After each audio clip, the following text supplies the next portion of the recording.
Hello students. अब हम लोग करेंगे class 12 chemistry sample question paper जो सीबीएसई ने इशू किया है, सेक्शन बी सॉल्यूशन।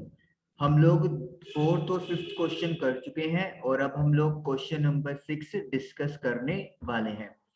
चलिए, क्वेश्चन नंबर 6 आपकी स्क्रीन के ऊपर है, साथ ही आंसर शीट भी हम लोगों ने ओपन की हुई है ताकि हम लोग अपने आंसर साथ साथ वेरीफाई भी करते रहें। This is the answer sheet. चलिए, question number 6, let us start. Titanium 4 is more stable than titanium 2 और titanium 3। टाइटेनियम 4 टाइटेनियम 2 और 3 से ज्यादा स्टेबल है। What is the reason for that? चलिए देखते हैं। सबसे पहले तो हमें टाइटेनियम का एटॉमिक नंबर पता होना चाहिए जो 22 है। So what is the electronic configuration for titanium? 18, then 4s2 20, then 3s2 3d2, then 3d2। Okay, अगर हम लोग टाइटेनियम 4 की बात करते हैं तो इसका मतलब है कि टाइटेनियम ने अपने 4 वैलेंस इलेक्ट्रॉन्स लूज कर दिए। तो इसका मतलब क्या हो गया है?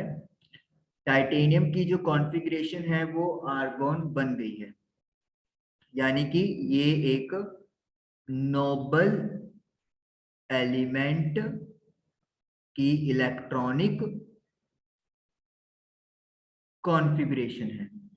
Noble elements electronic configuration. तो जब ये नोबल गैस या नोबल एलिमेंट की इलेक्ट्रॉनिक कॉन्फ़िगरेशन बन गई है तो इसका मतलब क्या हो गया है? इसका मतलब ये हो गया है कि हमारे पास जो एलिमेंट है वो स्टेबल हो गया है। और अगर ये स्टेबल हो गया है तो फिर जाहिर सी बात है किसी और स्टेट के कंपेरेटिवली ये ज्यादा स्टेबिलिटी शो करेगा।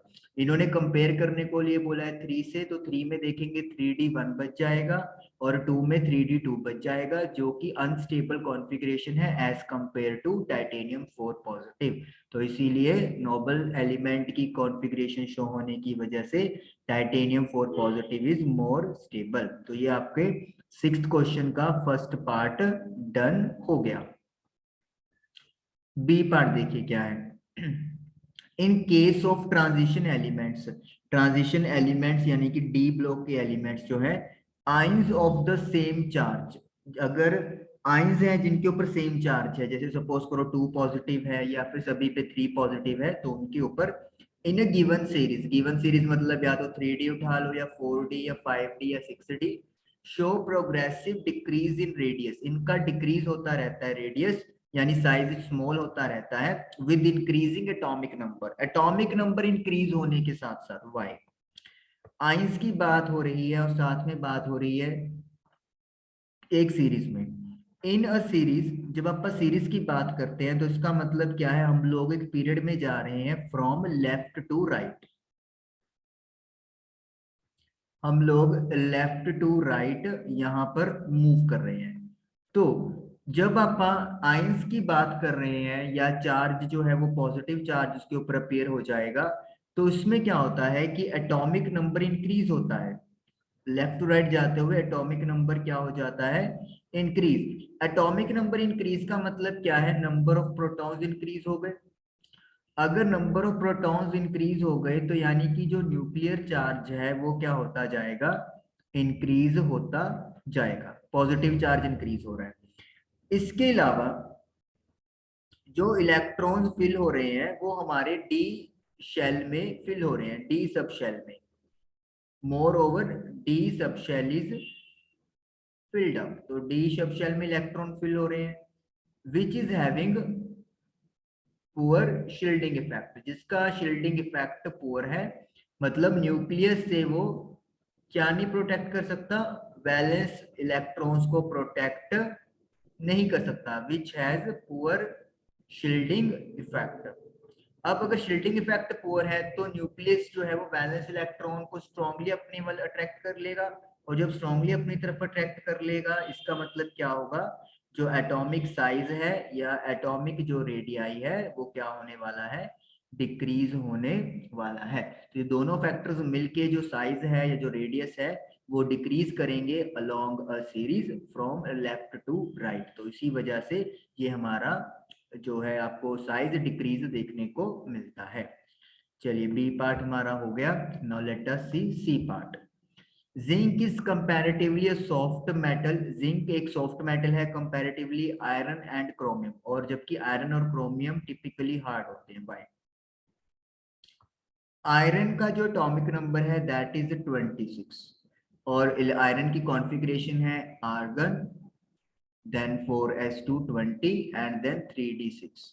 तो हम लोग यहाँ पे देख सकते हैं कि जब अपन 3d6 ऑर्बिटल्स के लिए इलेक्ट्रॉन्स की फिल करेंगे तो 1 2 3 4 5 6, तो 4 अनपेयर इलेक्ट्रॉन्स है हमारे पास।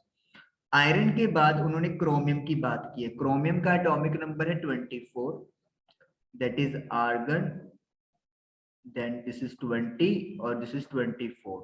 लेकिन हमें पता है एक्सेप्शनल केस होता है, स्टेबिलिटी प्रोवाइड करने के लिए एक इलेक्ट्रॉन 3d5 में शिफ्ट हो जाता है।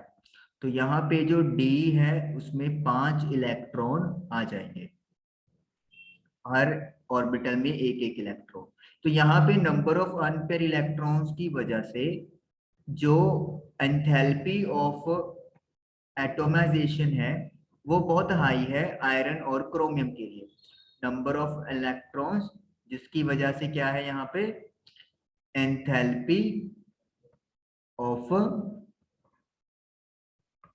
एटोमाइजेशन। इसका मतलब क्या होता है एटम्स को अलग अलग करने के लिए बहुत ज्यादा आपको एनर्जी चाहिए। मतलब एटम्स जो है वो बहुत पास पास है, यू कैन से लाइक दैट ऑल्सो, कि एटम्स को अलग करने के लिए बहुत ज्यादा एंथैल्पी हाई चाहिए, और उस वजह से ये जो मेटल्स है वो क्या होते हैं, हार्ड होते हैं।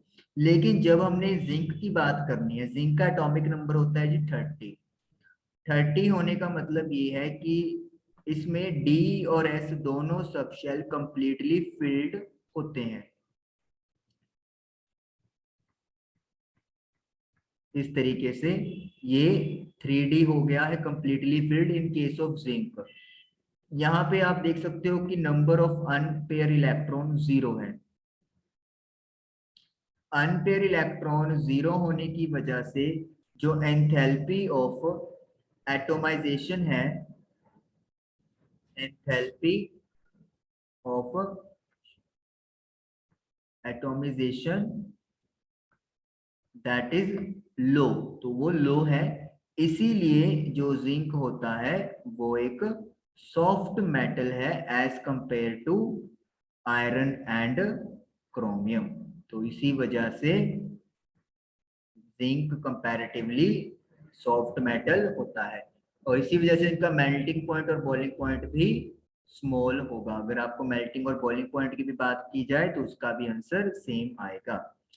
चलिए अपना आंसर यहाँ पे चेक कर लेते हैं। हमने तीनों पार्ट खत्म कर लिए।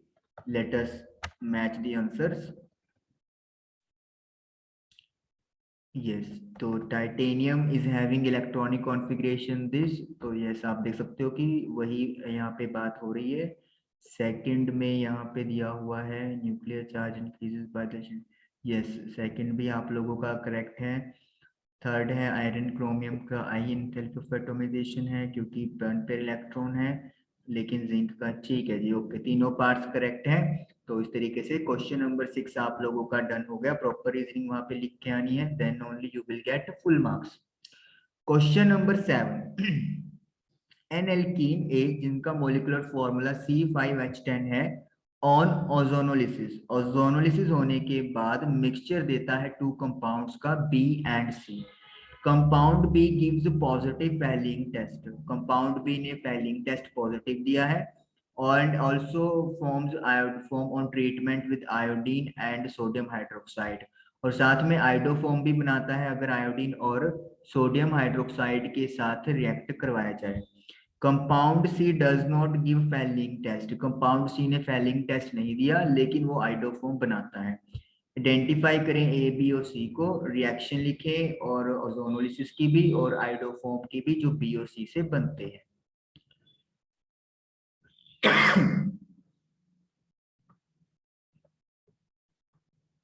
चलिए,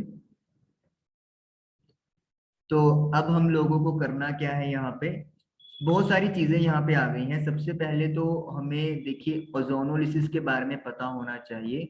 अगर आपको ओजोनोलिसिस नहीं पता है तो फिर आप आगे इसको नहीं कर पाओगे।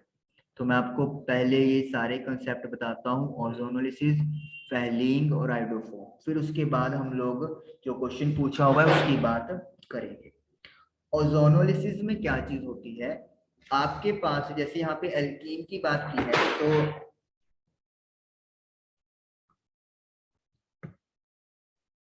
सबसे पहले ओजोनोलिसिस को समझते हैं कि क्या होता है। जैसे हम लोग को एल्कीन दिया हुआ है, ओजोनोलिसिस 2 स्टेप रिएक्शन होती है। फर्स्ट पार्ट में आपको ओजोन ऐड करना होता है in the presence of compound, जैसे कुछ सोलवेंट होते हैं, टेट्राक्लोरोमीथेन, ट्राइक्लोरोमीथेन या डाइक्लोरोमीथेन, तो वो आप लोगों को यूज करने होते हैं। जैसे मैं यहाँ पे CCl4 की बात कर लेता हूँ। और सेकंड स्टेप में आप लोग जिंक ऐड करते हो in the presence of water, you can से लाइक दैट।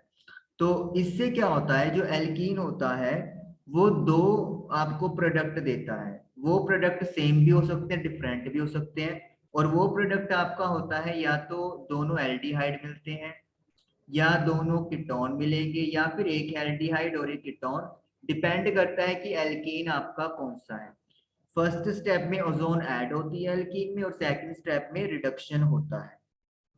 तो ये फर्स्ट स्टेप है हमारा, एल्डिहाइड मिलता है या कीटोन मिलता है। जैसे मैं आपको एक एग्जांपल देता हूँ, यहाँ पे मेरे पास सपोज कर लो प्रोपीन है। प्रोपीन का formula you know CH3 CH2 CH double bond CH2। मैं पहले स्टेप में ओजोन ऐड करने वाला हूँ इन द प्रेजेंस ऑफ टेट्राक्लोरोमीथेन।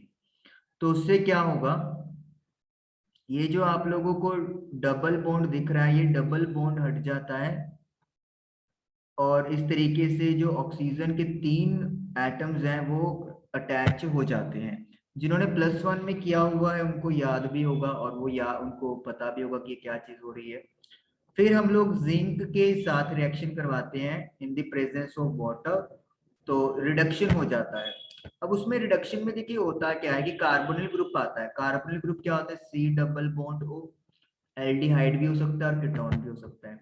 जो ये वाला पार्ट होता है, जो ये वाला पार्ट, ये तो एक प्रोडक्ट बना देता है। जैसे यहाँ पे बन जाएगा CH3CHO, जिसको मैं इथानल बोलता हूँ, इथानल। और जो बाकी बच गया उसके साथ एक अलग प्रोडक्ट बन जाएगा, CHO, CH2 एंड एक O आ जाएगा, ठीक है। तो इसको बोलते हैं आपका मिथान।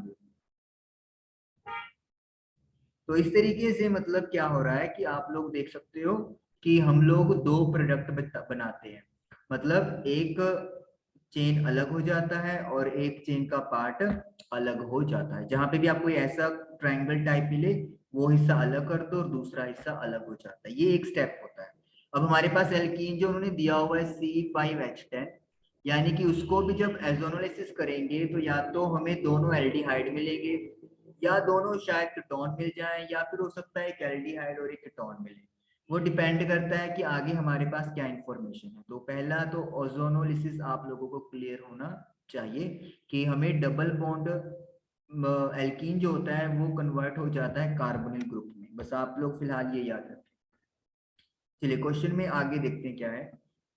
आगे ये है कि कंपाउंड बी फैलिंग्स टेस्ट देता है और आइडोफोम भी बनाता है जब आयोडीन और सोडियम हाइड्रोक्साइड के साथ रिएक्ट करते हैं। इसको क्लियर कर देते हैं। इधर मैं लिख देता हूं, एल्कीन ओजोनोलिसिस हुआ और आपको कार्बोनिल ग्रुप मिल गया, ताकि आप लोगों को दिमाग में रहे कि हमारे पास अभी तक ये इंफॉर्मेशन इकट्ठी हम लोगों ने कर ली। ओके, सेकंड आता है जी Fehling's test. What is Fehling's test?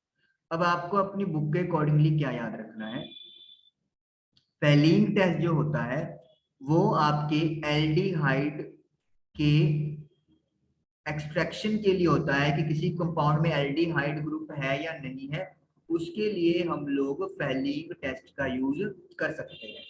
लेकिन एक बात आपको याद रखनी है, एरोमेटिक एल्डिहाइड ये वाले टेस्ट नहीं प्रोवाइड करते, मतलब इनको पॉजिटिव टेस्ट एरोमेटिक से नहीं मिलने वाला। सिंपली यू कैन से एल्डिहाइड जो अपने पास सीरीज या ब्रांच में होते हैं वो वाले इस टेस्ट को पॉजिटिविटी शो करते हैं। दूसरी बात, ये जो टेस्ट है वो कीटोन पे भी एप्लीकेबल नहीं है। सभी कीटोन की बात नहीं करूंगा, लेकिन फिलहाल के लिए आप ये मान के चलें कि कीटोन और एरोमेटिक एल्डिहाइड के लिए ये टेस्ट नहीं बने हुए। तो अब उन्होंने बी क्या बोल दिया है कि जो बी है वो फेलिंग टेस्ट दे रहा है। तो इसका मतलब ये हो गया है कि जो बी है वो हमारा सिंपल वाला एल्डिहाइड है। फेलिंग टेस्ट होता क्या है, आपके पास दो सॉल्यूशन होते हैं, फेलिंग सॉल्यूशन ए और एक होता है फेलिंग सॉल्यूशन बी। ये फेलिंग टेस्ट की आप जिक्र कर रहे हैं कि एक्चुअली में ये है क्या। फेलिंग में जो ए सॉल्यूशन है वो होता क्या है, कॉपर सल्फेट का एक्वियस सॉल्यूशन होता है CuSO4। और जो सॉल्यूशन बी होता है वो होता है एल्कलाइन, यानी कि basic you can say sodium potassium, sodium potassium tartrate Rochelle salt, Rochelle salt.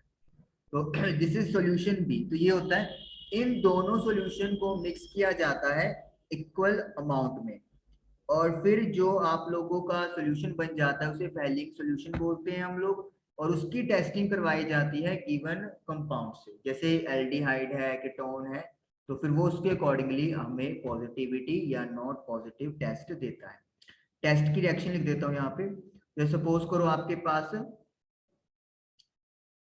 कोई भी ये एल्डिहाइड है, कॉपर सल्फेट से कॉपर के आइंस आ जाते हैं और एल्कलाइन से OH नेगेटिव के आइंस आ जाते हैं। और जो ये कार्बोक्सिलिक ग्रुप होता है जो आप लोगों का अभी एल्डिहाइड शो हो रहा है, वो अपने आप को ऑक्सीडाइज कर लेता है कार्बोक्सिलिक आयन में। कॉपर यहाँ पे Cu2O में कन्वर्ट हो जाता है और ये रेड ब्राउन का PPT बनता है, प्लस वाटर आता है। यहाँ पे लिख देता हूँ प्लस वाटर। ये रिएक्शन आपकी एनसीईआरटी बुक में क्लियर दी हुई है। This is Fehling test. ये टेस्ट है, मतलब एल्डिहाइड ग्रुप कार्बोक्सिलेट ग्रुप में मतलब क्या हो जाएगा, कन्वर्ट हो जाएगा, ऑक्सीडाइज हो जाएगा, आप लोग ये भी कह सकते हो। तो ये हो गई फेलिंग की बात होगी। अब फेलिंग सॉल्यूशन टेस्ट जो है वो हमें कंपाउंड बी दे रहा है, तो उसका मतलब वो ये वाली रिएक्शन पे जा रहा है। उसके बाद इन्होंने बोला है कि आइडोफॉर्म की प्रिपरेशन बोली है, दिखाऊं आपको क्वेश्चन में। ये देखिए, also forms iodoform on treatment with this, यानी कि अब आइडोफॉर्म की टेस्ट में भी हमें पता होना चाहिए कि क्या होता है। क्लियर कर देते हैं। अभी तक आप लोगों ने दो बातें कौन कौन सी सीख ली। एक तो ये पता चल गया कि एल्कीन का ओजोनोलिसिस करेंगे तो कार्बोनिल ग्रुप बन जाएगा। दूसरी बात आपने फेलिंग टेस्ट की पढ़ ली है। फेलिंग टेस्ट में आप लोगों ने क्या पढ़ लिया कि एल्डिहाइड इस टेस्ट को पॉजिटिव शो करते हैं, एरोमेटिक वाले नहीं शो करेंगे, और जो ग्रुप है वो COO नेगेटिव में कन्वर्ट हो जाएगा। ये बात हम लोगों ने पढ़ी है। अब बात करते हैं आइडोफॉर्म टेस्ट की, क्या होता है ये और किस तरीके से हमें ये मतलब चेक करना होता है। सबसे पहले तो ये टेस्ट एल्डिहाइड और कीटोन दोनों देते हैं, एल्डिहाइड भी एंड कीटोन दोनों देंगे। लेकिन कंडीशन ये है कि दोनों के पास कम से कम एटलीस्ट वन एक मिथाइल ग्रुप होना जरूरी है, और वो C डबल बॉन्ड O के साथ कनेक्ट होना चाहिए। मिथाइल मतलब CH3। जैसे अगर आप इथानल लिखते हैं, इथानल हो गया, देखो सी डबल बॉन्ड ओ के साथ मिथाइल ग्रुप आ गया, यस, तो ये आइडोफॉर्म टेस्ट देगा। मैं अगर यहाँ पे लिख दूं CH3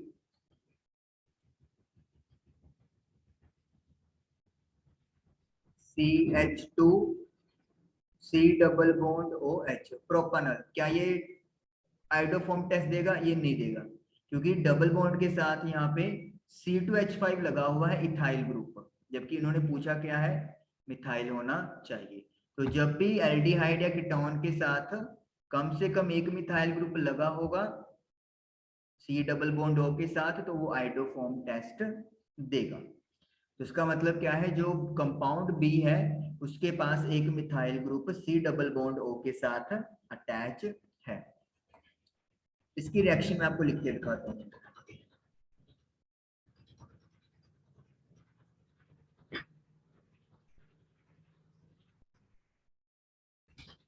RC double bond O CH3, ये मिथाइल ग्रुप आ गया, C डबल बॉन्ड आ गया।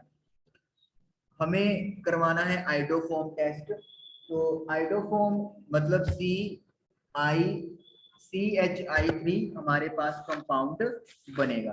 तो रिएक्शन करवाने के लिए हम लोग क्या करेंगे, आयोडीन के साथ और सोडियम हाइड्रोक्साइड के साथ रिएक्शन करेंगे।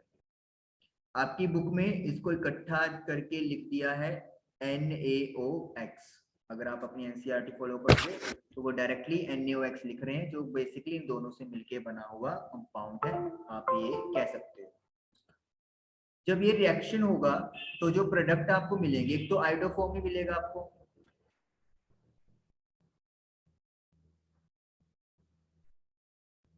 एक तो आपको आइडोफॉर्म ही मिलेगा CH3, एक आपको मिल जाता है जी HI, जैसे HCl हाइड्रोक्लोरिक एसिड है तो उसी तरीके से हाइड्रो आयोडिक एसिड मिल जाएगा। उसके बाद आपको मिलता है एक कंपाउंड, वो कंपाउंड कैसे मिलेगा, जो यहाँ पे आपके पास RCOO ग्रुप है, RCO, इसके साथ आपने ONA लगा देना, यानी कि सोडियम का कार्बोक्सिलेट सॉल्ट मिल जाएगा। ये चीज है आपके पास, बैलेंस करने के लिए इधर 3 लगा देंगे और इधर भी 3 लग जाएगा, और बाकी सारी रिएक्शन आपकी बैलेंस हो जाएगी। इस तरीके से आप लोगों का ये आइडोफॉर्म टेस्ट हो जाता है। आइडोफॉर्म यानी कि येलो कलर का पीपीटी बनेगा, येलो पीपीटी। ये सारी इंफॉर्मेशन है जो आप लोग को पहले पता होनी चाहिए। अब आप ये क्वेश्चन कर सकते हैं। चलिए इसको क्लियर कर देते हैं हम लोग। अब क्वेश्चन की तरफ एक बार और चलना पड़ेगा हमें, क्योंकि बातें तो बहुत डिस्कस हो गई हमारी। ए मोलिकुलर फॉर्मूला है C5H10 और 2 B और C दे रहा है। बी ने पॉजिटिव फैलिंग टेस्ट दिया है लेकिन आइडोफॉर्म भी बनाया है। सी ने फैलिंग टेस्ट नहीं दिया, तो इसका मतलब क्या हो गया कि सी एक एल्डिहाइड नहीं है, या तो ये एरोमेटिक एल्डिहाइड है या फिर कीटोन होगा। अब अगर ये एरोमेटिक नहीं है तो फिर ये सी भी एरोमेटिक नहीं हो सकता, तो यानी कि मोस्ट प्रॉब्ली ये क्या मिलेगा आप लोगों को, कीटोन मिलेगा। लेकिन वो आइडोफॉर्म बना रहा है, तो इसका मतलब ये वो कीटोन है जिसके पास एक CH3 ग्रुप तो पक्का है। आइडेंटिफाई करें और साथ में रिएक्शन भी लिखें। चलिए C5H5 का ओजोनोलिसिस हुआ, B और C कंपाउंड बने। B ने फैलिंग टेस्ट दिया है पॉजिटिव, और साथ में आइडोफॉर्म टेस्ट भी दिया है। सी ने अकेला आइडोफॉर्म टेस्ट दिया है, और हमारे पास है C5H5 कंपाउंड है। देखिए बी और सी में अब हमारा जो C5H5 है वो डिवाइड हो गया है। आइडोफॉर्म से हमें आसानी से यहाँ पे आंसर मिल जाएगा। आइडोफॉर्म दे रहे हैं तो इसका मतलब क्या है, दोनों के पास C डबल बॉन्ड O और CH3 अवेलेबल है। अभी बात की आइडोफॉर्म सिर्फ वही देगा जो C डबल बॉन्ड O और एटलीस्ट 1 मिथाइल ग्रुप होना चाहिए, तो दोनों के पास ये तो आ गया चीज। फेलिंग टेस्ट दे रहा है बी कंपाउंड, तो यानी कि it should be N aldehyde. Ketone हो नहीं सकता, एरोमेटिक का चांस नहीं है। तो ये एल्डिहाइड कब होगा? अगर इसके साथ यहाँ पर H लगा होगा, क्योंकि अगर C लगा दिया फिर तो कीटोन बन जाएगा। तो एक ही चॉइस बच गई, that is to put H। तो यानी कि मेरे पास जो कंपाउंड B है वो यहाँ पे क्या आ गया है? इथानल आ गया है, इथानल। और दूसरी तरफ आइडोफोन टेस्ट दे दिया लेकिन फेलिंग नहीं दे पाया। फेलिंग नहीं दे पाया तो इसका मतलब क्या है? It should be A ketone, और कीटोन के लिए क्या चाहिए मुझे? एक और सी वाला ग्रुप लगाना पड़ेगा, लेकिन कितने लगाएं? टोटल मेरे पास 5 कार्बन है, दो यहाँ पे यूज हो गए, दो यहाँ पे, यानी कि एक कार्बन की कमी है, तो यहाँ पे क्या लग जाएगा? CH3। तो ये आपके पास कौन सा बन गया? प्रोपेनॉन। तो एक एल्डिहाइड और एक कीटोन हो गया। अब बात आ गई ए की। ए कौन सा अपने पास मतलब एल्कीन है? जैसे मैंने आपको बताया ओजोनोलिसिस करते हुए, एक बार मैं आपको प्रोपीन का बनाता हूं दोबारा, आपको समझना बहुत आसान हो जाएगा। जिन्होंने किया हुआ है प्लस वन में, फिर बोल रहा हूँ उनके लिए ये क्वेश्चन बहुत आसान होगा, उनको समझ में भी आ गया होगा। ये होता है, अब अपने को क्या करना होता है, ये वाला लाइक दिस, ये अलग हो जाके CH3CHO बन जाता है। तो यानी कि CH3CHO ये आपको दिख रहा है, यहाँ पे दिख ही रहा है। तो इसका मतलब क्या है कि CH3CH ये यहाँ पर मेन चेन में डबल बॉन्डेड था, और फिर बाकी क्या बचा है आपके पास? CH3CCH3। तो इसका मतलब क्या है? यहाँ पे आएगा आपके पास CH2 CH3, इस तरीके से। Clear? Oh just a minute, C5H5 है हमारे पास, एक मिनट चेक करें। C5H10 है, मैं भी सोच C5H10, 3 4 5 6 7 8 9 10, यस। तो ये इस तरीके से हमारा ये डन हो गई, आपका बना है पेंटेन टूइन, पेंट टूइन। तो पेंट टूइन था आपके पास कंपाउंड ए। चलिए पहले इतनी इंफॉर्मेशन हम लोग चेक कर लेते हैं, अगर सही हुई तो फिर आगे बढ़ पाएंगे, कुछ गड़बड़ हुआ तो वो भी निकल जाएगा। तो ये है बी पॉजिटिव टेस्ट देगा तो आइडोफॉर्म है CH3, यहाँ पे CH3 डबल बॉन्ड C के साथ दो लगाए हुए हैं।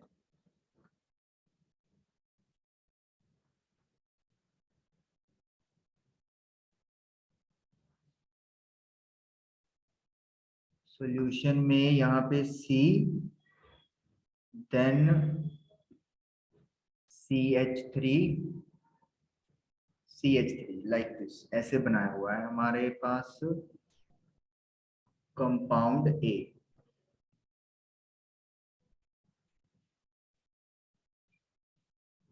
ओके ठीक है सही है, क्योंकि अगर इस तरीके से होगा तो अभी वो कीटोन बनेगा ना। हमने दूसरा कंपाउंड कीटोन बनाया है, तो कीटोन बनाने के लिए एक कार्बन को दो कार्बन से होना पड़ेगा, तो ठीक तो है। और वो तो स्ट्रेट चेन में तो एल्डिहाइड बनाएगा ना। सही है। देखिए अगर हम लोग अगर मैं पहले वाला बनाऊं तो वो गलत क्यों है? वो गलत इसलिए है क्योंकि इससे तो ये भी स्ट्रेट चेन बन गया, तो ये भी एल्डिहाइड हो जाएगा। पर होना क्या चाहिए? कीटोन। तो कीटोन के लिए तो कार्बन के अराउंड दो कार्बन होने चाहिए। तो फिर इस तरीके से तो ये जो डबल टूट रहा है यहाँ से, तो इसके पास तो एक ही साइड पे कार्बन हुआ, तो दैट इज वाई कि ये गलत हो गया, इसलिए ये सही है। बाकी दोनों इथानल और प्रोपानॉन हमारे आंसर सही आए हैं। अब आगे इन्होंने बोला है कि रिएक्शन भी लिखनी है, तो हम लोग रिएक्शन भी लिखने वाले हैं। तो फर्स्ट रिएक्शन इसकी लिखनी है हम लोगों को, ओजोनोलिसिस की लिखेंगे। यस ये उन्होंने बोला हुआ है। तो ओजोनोलिसिस के लिए रिएक्शन लिखते हैं, फिर पहली के लिए भी लिखेंगे। तो ये अपनी पहली रिएक्शन लिखेंगे हम लोग,